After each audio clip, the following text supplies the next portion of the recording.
चलिए शुरू करते हैं अभी।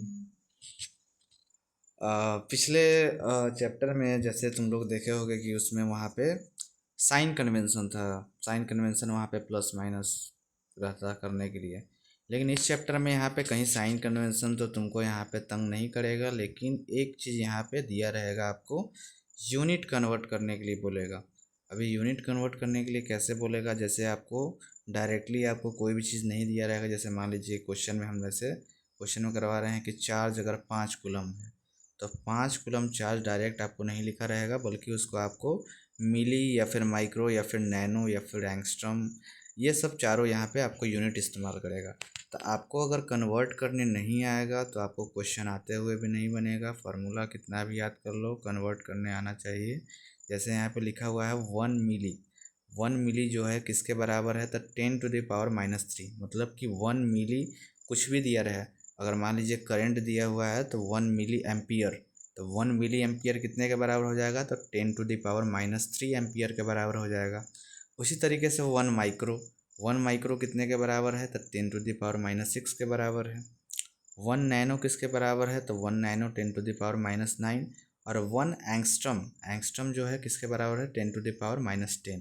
जैसे यहाँ पे एग्जांपल लिए हैं कि 1 मिली एम्पियर में कितना एम्पियर करंट होगा, तो 10⁻³ एम्पियर करंट होगा। ठीक है, अब आगे यहाँ पे देखते हैं क्वेश्चन इससे रिलेटेड।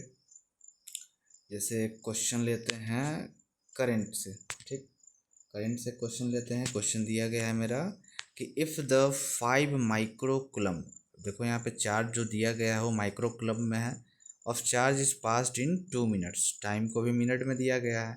अब यहाँ पे क्वेश्चन करने से पहले सबसे पहले तो लिख लो कि दिया क्या है। चार्ज है मेरा 5 माइक्रो कूलम का, टाइम है 2 मिनट का। अब यहाँ पे 5 माइक्रो कूलम है तो सबसे पहले इसको एसआई यूनिट में बदलो। एसआई यूनिट चार्ज का कूलम होता है। अब माइक्रो का मतलब ये हम बताए हैं कि कहीं भी माइक्रो लिखा रहे उसको कन्वर्ट करना है 10⁻⁻6 में। टाइम 2 मिनट लिखा हुआ है तो मिनट को सेकेंड में बदलना है, तो 2 × 60 120 सेकेंड हो जाएगा। अब हमको फाइंड क्या करना है, तो फाइंड हमको करना है करंट। करंट का फॉर्मूला पता होगा, I = Q/T होता है। Q का अपना वैल्यू रखो 5 × 10⁻⁻6। टी का वैल्यू रखेंगे 125 से 120 कट जाएगा 24 बार में, तो मेरा जो वैल्यू आ जाएगा 1/24 × 10⁻⁻6। दिख नहीं रहा होगा, यहाँ पे लिख देते हैं 1/24 × 10⁻⁻6। अब 1/24 का डिवाइड करेंगे तो आ जाएगा 0.04 और 10⁻⁻6, तो 0.04 × 10⁻⁻6 लिखेंगे तो वो आ जाएगा मेरा किस में, वो आ जाएगा मेरा करंट है तो एम्पियर में। या फिर 10⁻⁻6 को हटा दोगे तो सिर्फ 0.04 लिखोगे तो वो हो जाएगा मिली एम्पियर में, क्योंकि यहाँ पे 10⁻⁻6 को हटाओगे तो मिली नहीं बल्कि माइक्रो एम्पियर में आ जाएगा। तो आंसर ऑप्शन के अनुसार लगाना है।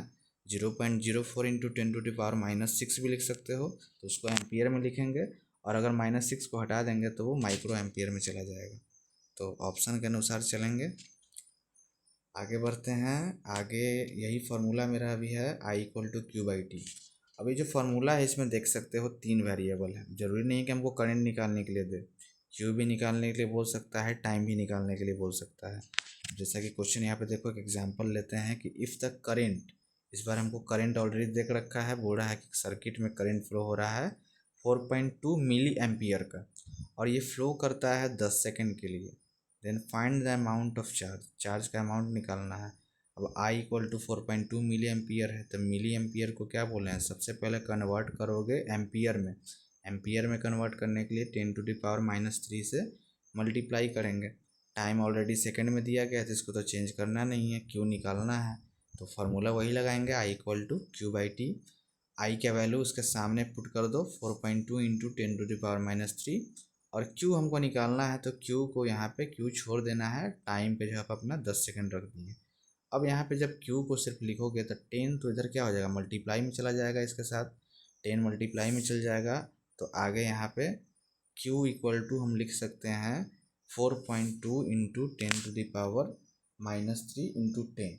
अब जब यहाँ पे लिखेंगे इसको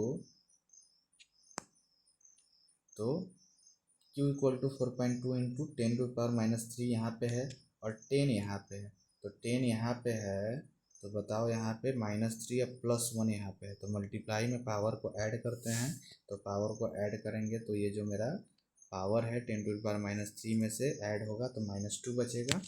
अब ये 4.2 लिखा हुआ है तो इसका पॉइंट हटा देंगे तो नीचे 10 आ जाएगा।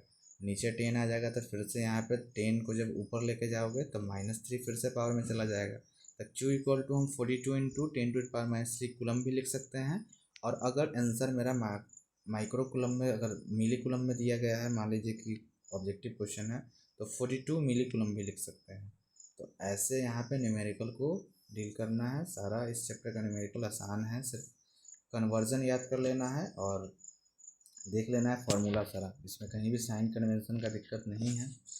तो ये था तुम्हारा न्यूमेरिकल। अभी और भी न्यूमेरिकल करवाएंगे चैप्टर का, बहुत सारा भी न्यूमेरिकल है।